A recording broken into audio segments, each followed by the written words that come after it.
Hello' friends, আজি মই যাব ওলাইছোঁ শ্বিলঙৰ পৰা চেৰাপুঞ্জী। বহুত বেছি ট্ৰেফিক। এই ট্ৰেফিক শেষ কৰি ফালি আহি আমি পাইছোঁ মকডক বুলি এটুকুৰ জেগা। ইয়াতে খুব ভোক লাগিলে, সেইকাৰণে খাবৰ কাৰণে ৰ'লোঁ। ইয়াতে প্ৰায়ভাগ মানুহে ৰয় খাবলৈ। আৰু ইয়াতে খুব ধুনীয়া ব্ৰিজ এখন আছে। সকলোৱে মেঘালয় গ'লে বা চেৰাপুঞ্জী গ'লে দেখিছেই চাগে। সদায় ইয়াত ফগ থাকে, তলেদি এটা ধুনীয়া নিজৰা বৈ গৈছে। চাৰিওফালে কেৱল সেউজীয়া পাহাৰ। এইখন হ'ল মকডক। ইয়াতে অকণমান খালোঁ, খাই আমি গ'লোঁ চেৰাপুঞ্জীৰ ফালে। ইয়াতে আৰু এটুকুৰ ধুনীয়া জেগা, তাতে বোলে সকলোৱে ফটো উঠে। ফটো উঠিবৰ কাৰণে ৰ'লোঁ। সেয়া চাওক কি ধুনীয়া পাহাৰ, মেঘ, সকলো খুবেই ধুনীয়া।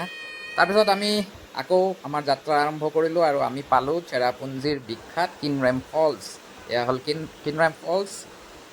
আজিৰ কাৰণে ইমানখিনি। Bye bye.